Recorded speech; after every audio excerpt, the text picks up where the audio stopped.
Maddie Kunst, and today I will be speaking to panel members George Skamai, Jason Renshaw, Pat Fabian, and also joining us is Rich Palilla, Department of Planning and Development, on the monthly update for county news.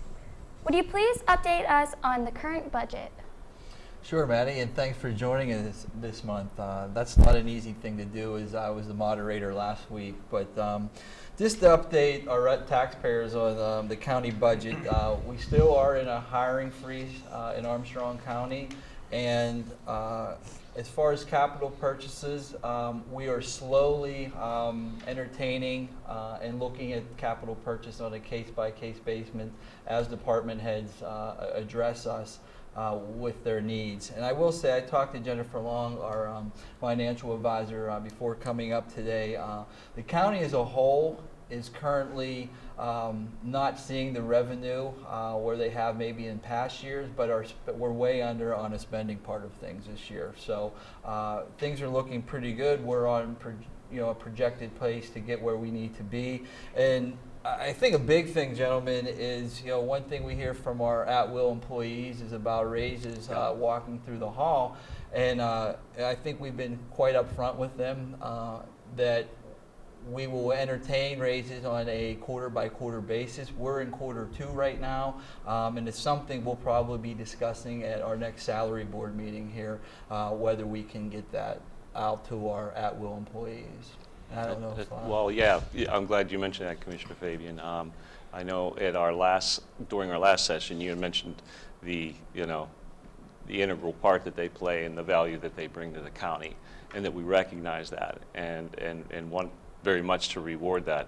And the three of us have worked, as well as, I shouldn't just say the three of us, but with department heads and elected officials, to try to bring costs down to free up some money that we could use towards raises, and we're getting there, aren't we? Yes, I think so. Mm-hmm. I think when we mention raises too, we have to consider also, considering our taxpayers too, and they are considered one of our groups of people, that we are looking at to getting some funding back to them as far as that goes. So I think when the ship is sailing in the right direction here, we get everything where we're financially stable again, we can entertain that thought. But right now, we're in some different measures that we're taking to right size everything here. So so it's a long process. It takes time. And I know in January, all three of us said,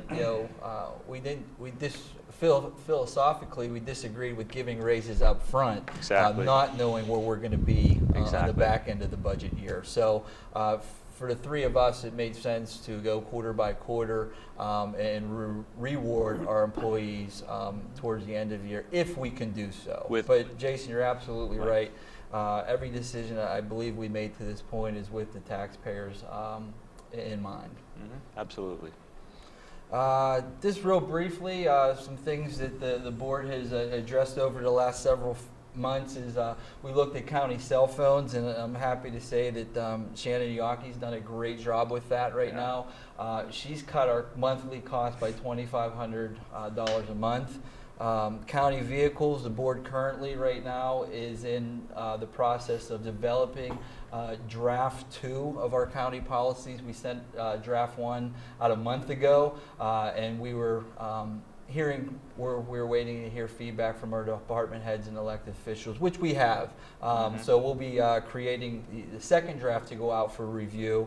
And then as far as county printers, this last week, Shannon Yockey again did a great job of, and this has been a long process, almost 3 months, but ComDoc, AmCon, and RICO were 3 companies that came in and went department by department to assess our printers throughout the county.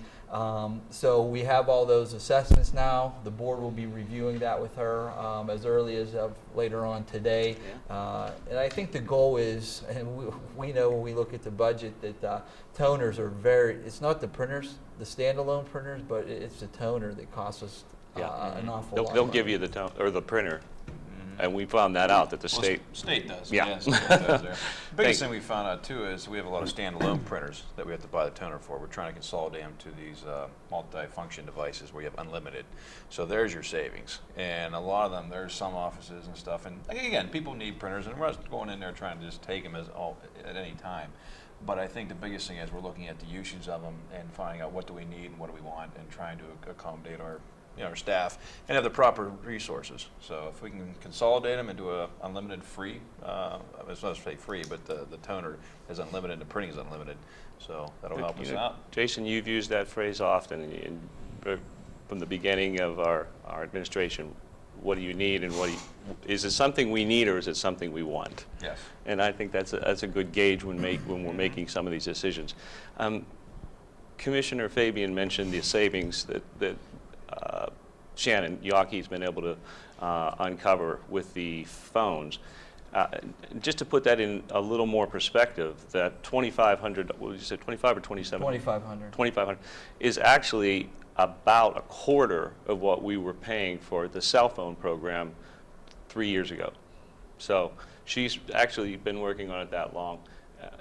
And I don't need to say much more than that, quite frankly. 25, to reduce that cost by 75% and still have ample service for the people who need it, and just clearing out the waste was all we really Good. All right. Did you want to talk about? Yeah. Do you want to talk about the liquid fuel?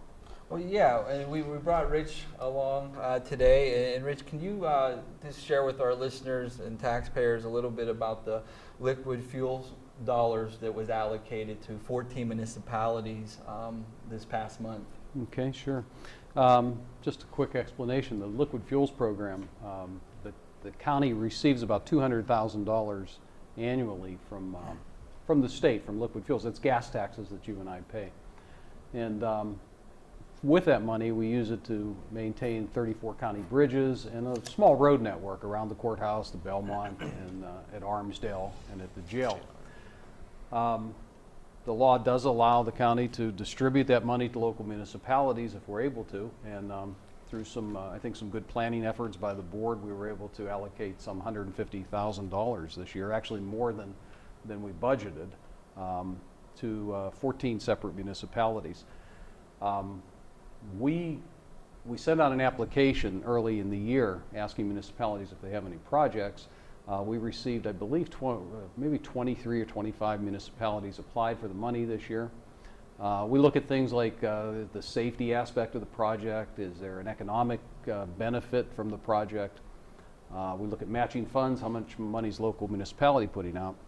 And then this year the county commissioners wanted to take a look at fair distribution and make sure that we had a pretty equitable distribution of the funds. So some municipalities who never received funds in past years were able to be funded this year.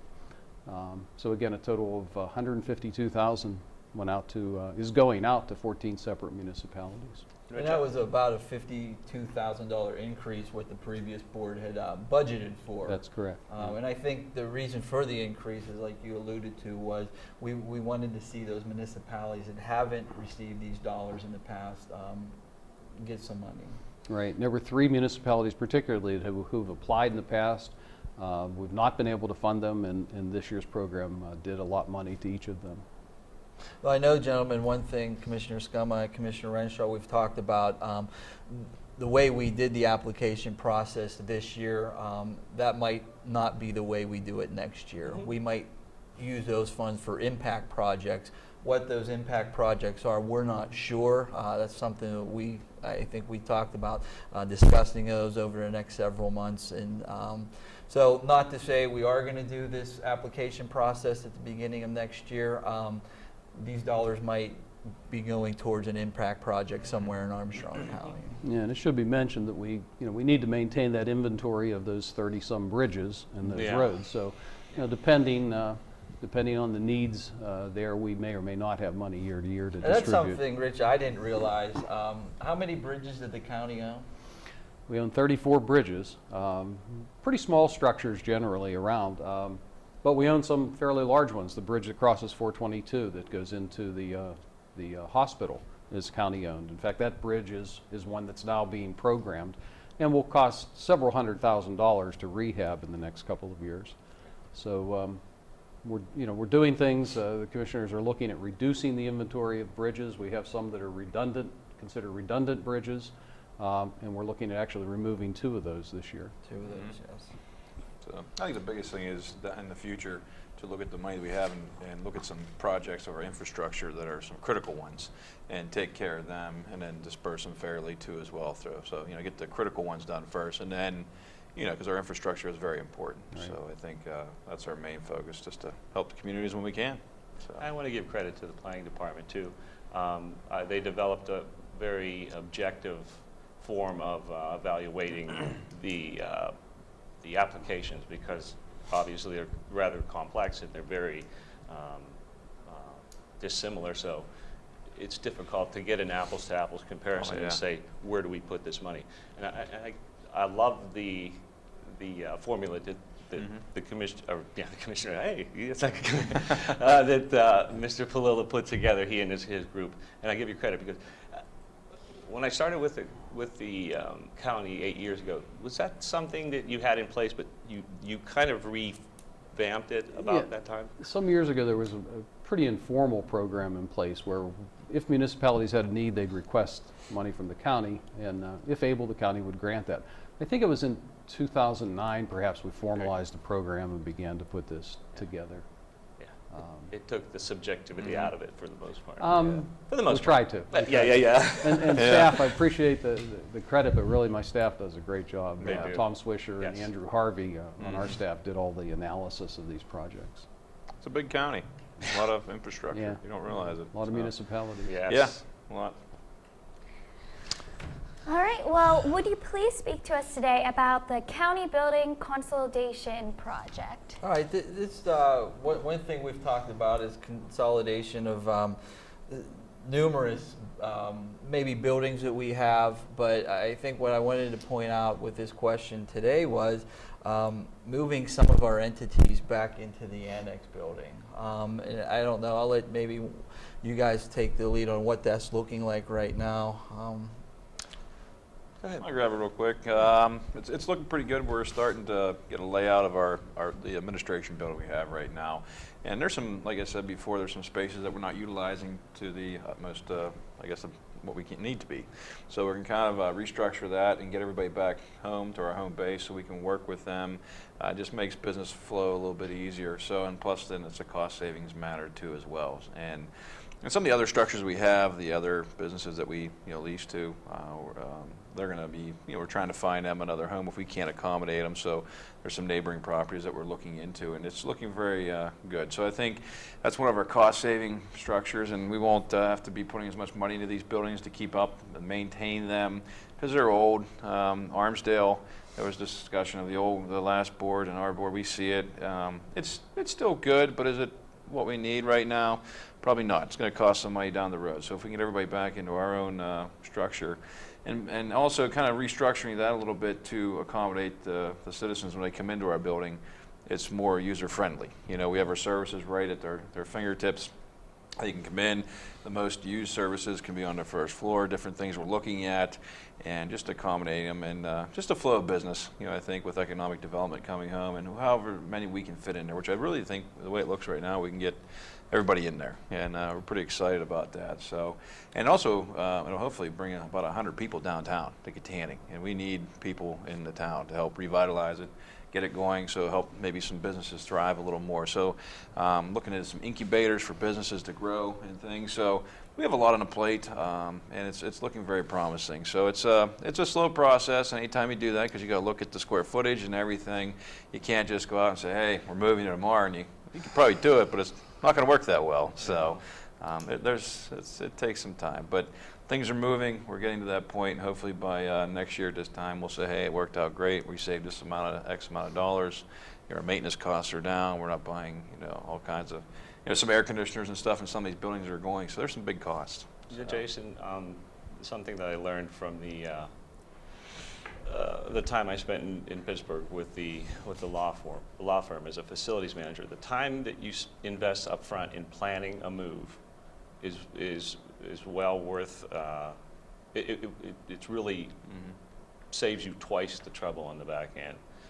And so rather than moving too quickly, we've been working with Mr. Palilla and some other folks within the county to try to put together a plan that we feel is going to work.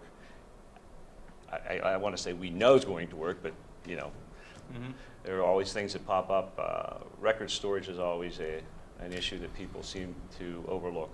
We're not just talking about workstations and desks, but you also mentioned too like the synergy with a lot of these departments, agencies. A lot of them work together officially, some unofficially, and it'd be nice if we can provide the consumers, the citizens of the county, like one-stop shopping sort of. Yeah.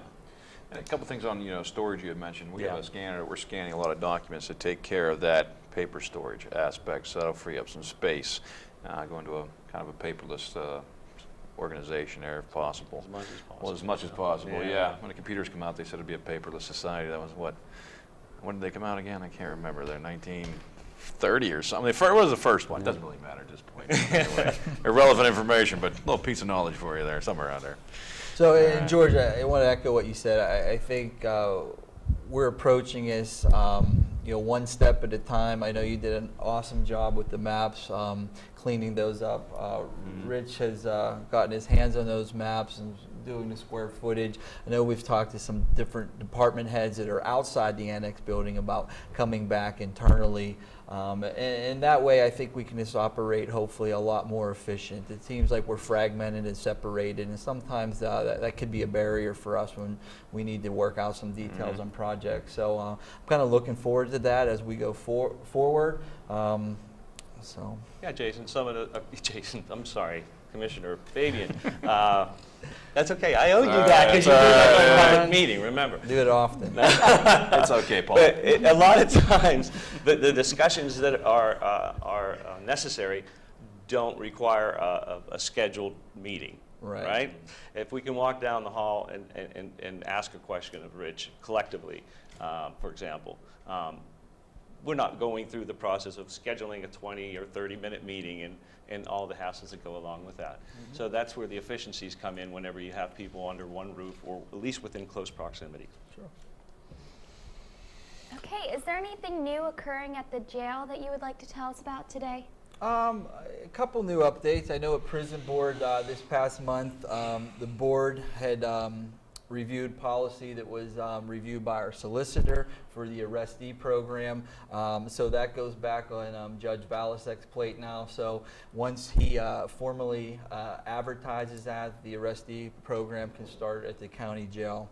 And that took about 2 months. Yeah. So. And I think it's as early as the 24th of May. Is that correct? That pending the insurance. and pending the advertising of The new process. the new process has to be announced, and that comes from Judge Valasek's at his discretion. Also at Prison Board, Warden Schaefer introduced that the kitchen will start being utilized here in the county jail. So that will be a June 1st start date.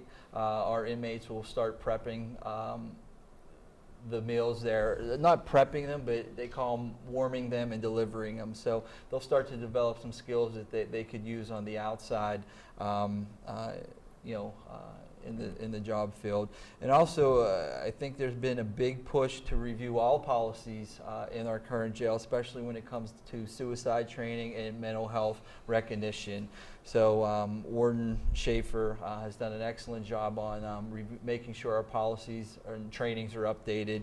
And one other thing I felt fascinating, I'm part of a task force, behavioral task force, and I was out in Harrisburg, and a program that the previous board started in July of 2015 was the visceral shot. And it is a shot for our inmates, county inmates, that are going back into the community that might have had some drug and alcohol issues, specifically with heroin. They're given this, it's a voluntary program, and I found it interesting when this shot is given the last 28 days, it curves withdrawal symptoms. And that allows them the opportunity to get into treatment over those 28 days or go to their intake appointment with that doctor. Out of the 20 inmates that have volunteered since July of 2015, only one inmate has returned. So that's 99% of the people in the program have gone back. Only one person has gone Very back into the promising. jail system. So I know they're encouraging our inmates to try this program. Family Services, ARC Manor in the providing programming and treatment in the jail. Hopefully this curves our inmates coming back into the jail system, which is quite expensive. Yeah. I understand too with that shot, it not only takes away the cravings, it also blocks any benefit, or if you want to call it that, any effects, thank you, that would be obtained through heroin injection or alcohol. So that's also a deterrent, of course. And the first shot, I understand, is the company that provides the medicine it's free, and it's not cheap, as I understand it. Right, it About doesn't 100 cost the jail anything, Right. Commissioner. So as they're exiting, going into treatment on the, we call it door to door out the jail. So as they're going from our door into treatment, that shot doesn't cost them anything for that 28 days. I believe that's going to be the key to. And turning this, things we're around. one of 3 county jails across the Commonwealth doing this programming. I found out when I was out there. And more county jails and state prison systems are jumping on. And this company who provides this shot also has a mobile unit too, because as we know, one of the big issues here in Western Pennsylvania is having enough professional doctors to give these shots, practitioners, so to speak. And they had a genius idea of creating mobile units all across the Commonwealth. So this system, this philosophy is going national as of, I think, the end of July, so August 1st. They're going beyond the borders of Pennsylvania, this company. And it's, I think it's a small sample size, those 20 inmates, but I think it's encouraging that only one returned Yes. to the jail system. Well, I think what you're seeing is what we saw when we had the opportunity to look at this program is, all we've been doing before is just prosecuting people. Now we're treating them. And that's where you need to take care of these people coming in, so that way they don't come back into our system. The numbers are one thing we look at, but again, the people, they're our citizens, they need help. So let's help them, not just incarcerate them. Let's look at their needs, and that way it helps them, it helps us. We're a community, and that's what we looked at, and it's a good thing. So this is it's a cutting edge technology with everything, with medications and everything. So we're excited about this, and hopefully it'll help lead to a better county here pretty soon. So. I think one other significant thing I wanted to mention, because we do have families that have family members in the county jail.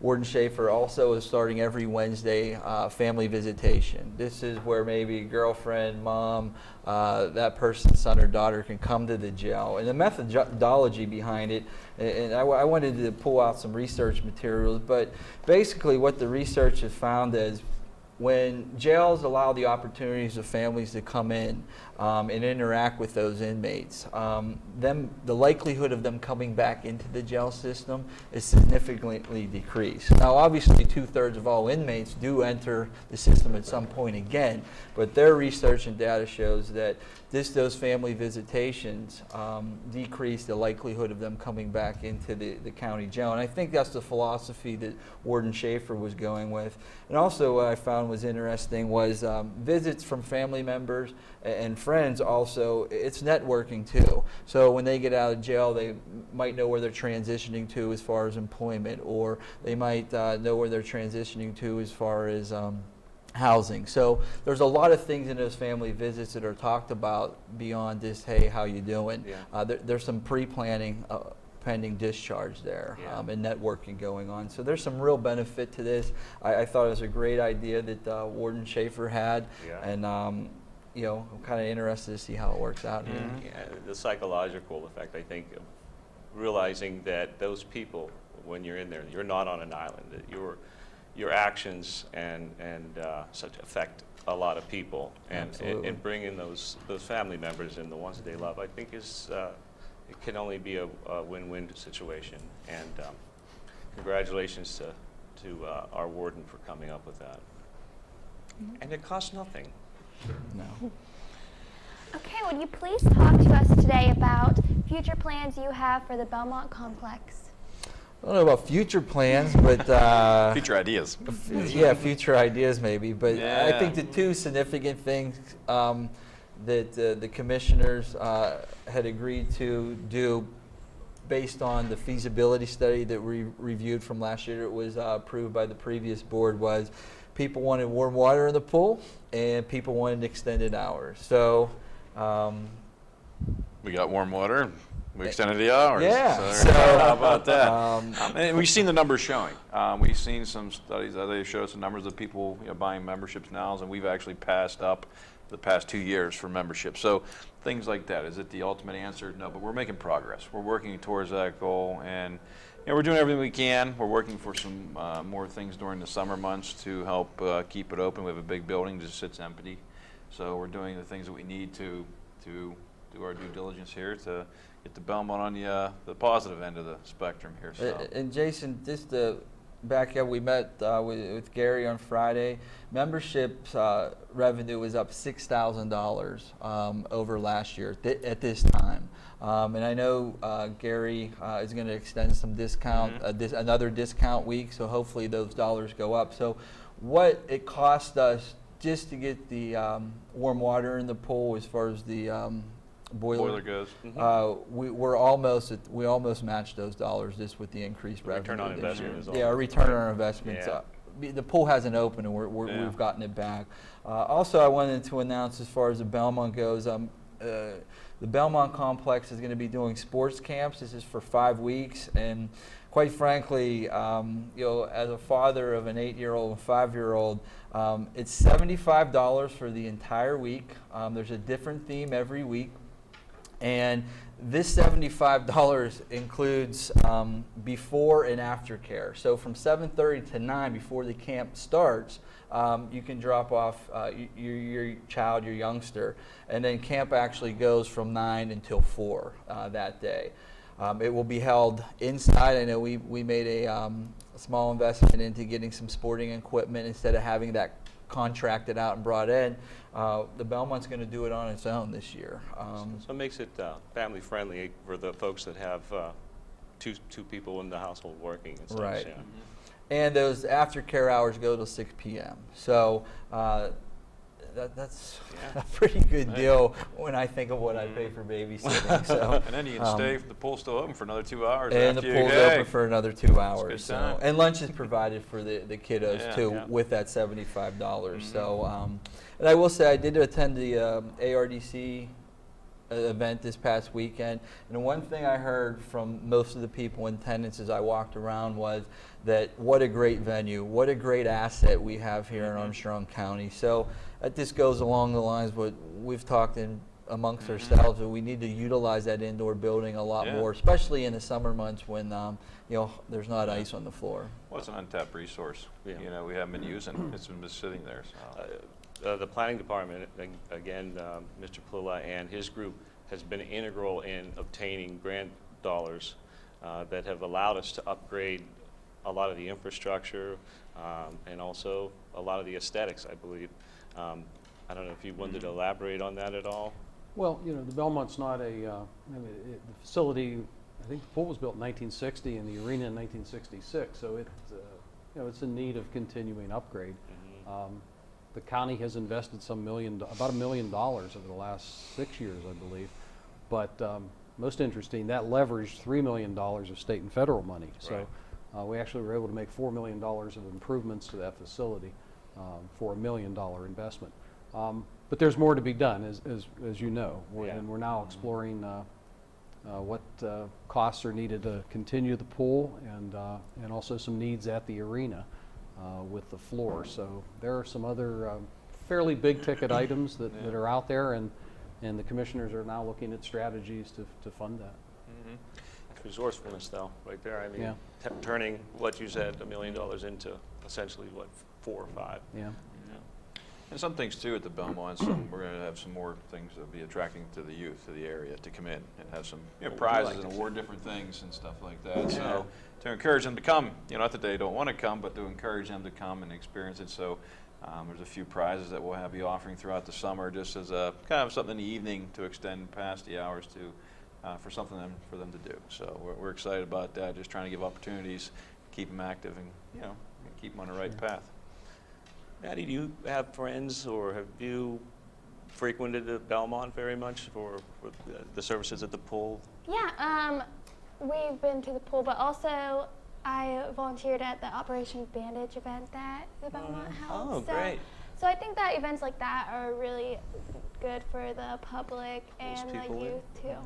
Good. What would you like to see at the pool? Not to put you on Yeah. the spot, but we'll put Yeah, you on the I know. spot here. No I'm pressure. going to put you on the spot. Right now, tell me. Well, I think that it's a really good place and facility for everyone, but I would just like to see people use it more because it is a great facility and everyone's looking for something to do in the summer. So So what if you had a nice summer night, you had a DJ playing, you could That go to would be hang at the pool, awesome. and you have a chance Yeah. to win possibly a new iPhone or a TV or something like that if you put your name in the drawing just by going to this facility. yeah, I think that teens would take advantage of that, Yeah. especially if there's music, because Yeah, music. people are looking for something to do. There you go. Yeah, so- Under 21 type of gathering. Yeah. Because there's no Yeah. place for a large group of Yeah. under 21. You can Yeah, gather and- yeah, a safe place for them to That's go. right. And, That's right. yeah. Well that would put. be good. Thank you. All right. Okay, well, would you like to tell us about the health center in CYS? I think we, at one of our public meetings this year, we approved a contract with Velbridge to do 2 appraisals, one on the CYS building that was newly renovated, and one on the health center. And Rich, can you tell us why it was so important for us to get or seek a commercial appraisal for the CYS building? Well, the CYS building, we recently completed a $400,000 renovation to the office space. The state will reimburse the county for 80% of those costs. And it's formula-based, and so the commissioners need to have an accurate market appraisal of the rental market in Armstrong County. And then that number gets plugged into a formula for the determination of the reimbursement rate. So a current and accurate assessment, or appraisal, I should say, of that property is necessary. So we're hoping the appraisal comes back I think it with will. I a think it, higher yeah. appraisal, and that way we can get more reimbursement, dollars. Right. Yeah. And then the health center, do you want to the elaborate health- on The health why we center, got that? it's in need of some repairs and different things, and we're looking at it as an investment. So we need to know what the worth of the building is to make some proper, I guess, decisions on how to go ahead with that. So it's been in the county for a long time, and nobody's really taken a look at it. So we got to, do our due diligence and start at the beginning and look at it. So we got to find out what this place is worth right now to see how much we want to invest into it. It all comes down to business and numbers. So we can't just say, okay, hey, we're going to put a bunch of money in this building, and it's not like we're not going to. We want to make sure we're making the right moves. So we put 5 air conditioners in this year. We say, okay, you do 1 over the course of the time because 1's decent, and we have to do some other structural things that are more important to it. So we have to. It's all the process. It's the beginning of the process. A lot of the building mechanics Yeah. do need attention. So, and it comes down to just finding out, starting at the beginning, and what do we have, what structure do we have here, what are we starting with? So it's like an old car fixing up. Is it worth it, or should you scrap it? So, but we're going to take a look at it and get it running. It's a bit of a shrine too. Yeah. I was born there. Rich, were you? I was. There you go. Hey, how about that? It's holy ground. So is my grandfather. Really? Oh, thanks. I get it. All right. I will say You can always count on it. Get that insult. It wasn't. I- Just goes back that far. I love They it. do something. I will say, it's one thing I appreciate about working with you two through the first 5 months of the year is there's no knee-jerk reactions. Everything we do, we try to justify maybe that expense or look long-term, what's in the best benefit of our taxpayers. So some of the decisions haven't been easy. They've been tough, but I think we're prepared to make those tough decisions. And again, like I said, they're not knee-jerk reactions. No, we look at, like we said before, needs and wants. And also, when you sit down and make a decision, you put down the pros and cons of it, and you kind of list them out, and you kind of make your decisions, and then you talk with people. You know, and you go around the room and you discuss things, and you do it again, because it's some of these things aren't just little items; they're big decisions that you have to make. So you want to make sure you're doing it right. I'm going to interrupt you, Go because I ahead. do that every show. That's There's fine. only a second one. I enjoy it. But we also tap into resources such as Mr. Palilla and his group. But specifically, in Mr. Palilla's case, I mean, you've been with the county, and I don't want to try to age you, but it's been how many years, if you don't mind me? 38 years. 38 years. And there's really Junior- no junior high school. There's no replacement. I know you started when you were 8 or 9, but there's no replacement for that type of historical knowledge. So, yes, when we're making decisions, we're taking as much in as we can, and we're tapping resources that are available. Well, it's a team effort in the county now. I really believe that it's not just us. We're using No. basically our panel of employees that we have and elected officials to sit down and. And now Maddie, too.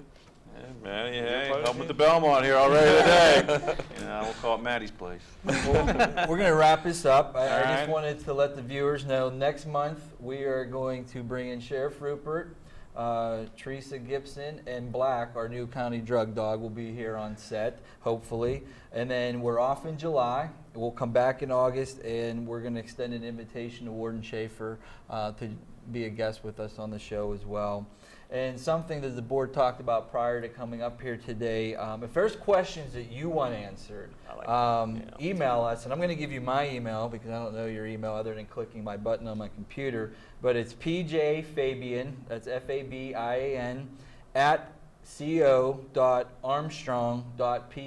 co.armstrong.pa.us.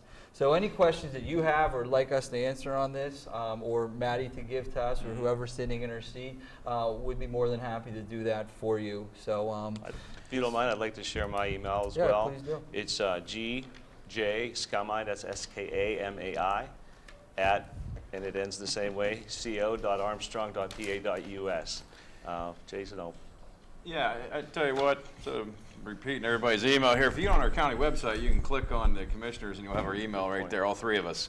So, but mine's just JL Renshaw at co.armstrong.pa.us. You think someday we could make these a little bit smaller, maybe? Yeah. You know what I mean? So, Oh, I but know. that's how you get all of us. Call us. You can do anything. Email us. Send us a letter. However you want to do it. Stop in. Drop it off at the secretary. However your technology goes, we'll take it. So, if you have any questions too, anything else you'd like to add or question? You know, thanks, Maddie. Good. Well, Okay. thank you. All right, Thank you thank for you, your Been time great. today. it's very nice having you be a part of this today. Thank you. all right. Thank you.